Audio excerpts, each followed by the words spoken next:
مکتب ہم مشن گلستان حیات کے مہکتے ہوئے پھولوں، السلام علیکم ورحمۃ اللہ وبرکاتہ۔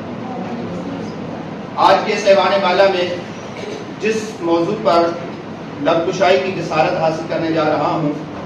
وہ ہے تحفظ ناموس رسالت اور ہماری ذمہ داریاں۔ یہ دنیا اور قلم قبیلے کے بزرگ جو مہر یہ بات ذہن میں کیوں نہیں لاتے اور اس حقیقت کو دانستہ طور پر کیوں بھول بیٹھے ہیں کہ جب رب کائنات نے مسلمانوں کو آزمائش کی بھٹی میں سے گزار کے آزما لیا تو پھر روح کائنات جان کائنات صلی اللہ علیہ وآلہ وسلم کی بارگاہ اقدس میں کسی بھی طرح کی گستاخی کرنے والے کی سزا سر تن سے جدا ٹھہری ہے، جس کی عمدہ مثال یہ ہے کہ جب دو اشخاص بارگاہ فاروقی میں اپنا فیصلہ لے کر حاضر ہوتے ہیں تو ایک شخص بول اٹھتا ہے کہ جناب یہ فیصلہ آپ کے نبی علیہ السلام نے میرے حق میں کیا ہے اور یہ ماننے سے انکاری ہے۔ تو حضرت سیدنا فاروق اعظم رضی اللہ تعالی عنہ ان کا فیصلہ اپنی تلوار سے کرتے ہیں کہ جو میرے نبی کے فیصلے کو نہیں مانتا اس کا فیصلہ پھر عمر کی تلوار کرتی ہے۔ اور ازلی سے غلامان محمد کا یہ طریق رہا ہے اور تحفظ ناموس رسالت میں اپنی ذمہ داری کو نبھاتے ہوئے حضرت سیدنا صدیق اکبر رضی اللہ تعالی عنہ اپنے والد کے منہ پر تمانچہ رسید کر کے لو کان السیف منی قریبا لقتلتہ کا نعرہ لگاتے ہیں۔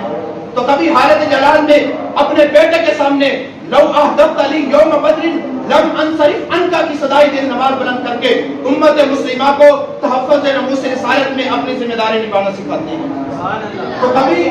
حضرت سیدنا فاروق اعظم رضی اللہ تعالی عنہ اپنے ماموں کا واصل جہنم کر کے تو کبھی حضرت ابو عبیدہ رضی اللہ تعالی عنہ اپنے والد کا سر قلم کر کے ہم سب کو اپنی ذمہ داری سے آگاہ کرتے ہیں۔ گویا کہ محمد کی محبت دین حق کی شرط اول ہے، ہو اگر اس میں کامی تو سب کچھ نامکمل ہے۔ نماز اچھی، روزہ اچھا، زکات اچھی، حج اچھا، باوجود اس کے میں مسلمان ہو نہیں سکتا جب تک نکٹ مروں میں خواجہ بطحا کی حرمت پر، خدا شاہد ہے کہ کامل ایمان میرا ہو نہیں سکتا۔ اور جناب والا تحفظ ناموس رسالت میں ہماری ذمہ داریوں میں سے ہے کہ ہم عشق مصطفیٰ کو فروغ دیں، اپنی اور اپنی آنے والی نسلوں کی آبیاری تعلیمات مصطفی کی روشنی میں کریں تاکہ علمی اور فکری سطح پہ جب کبھی ہماری ضرورت پیش آئے تو فی الفور ہم اپنے آپ کو پیش کر دیں۔ ذیلی، صوبائی اور ملکی سطح پہ جب کبھی مرحلہ انتخاب آئے تو ہم ایسے لوگوں کا انتخاب کریں جو اندرون بیرون ملک تحفظ ناموس رسالت کو یقینی بنا سکیں اور ایسے لوگوں کی معاملت کریں جو ملکی سطح پہ اور انٹرنیشنل سطح پہ قوانین تحفظ ناموس رسالت کو مستحکم اور عملی جامہ پہنا سکیں اور ناموس رسالت کو نصابی کتب میں شامل کر کے سبقاً پڑھایا جائے تاکہ ناموس رسالت کی اہمیت ہماری اور ہماری نسل نو کے دلوں میں گھر کر جائے۔ اور جب کبھی ناموس رسالت کے مسئلے پر آنچ آنے لگے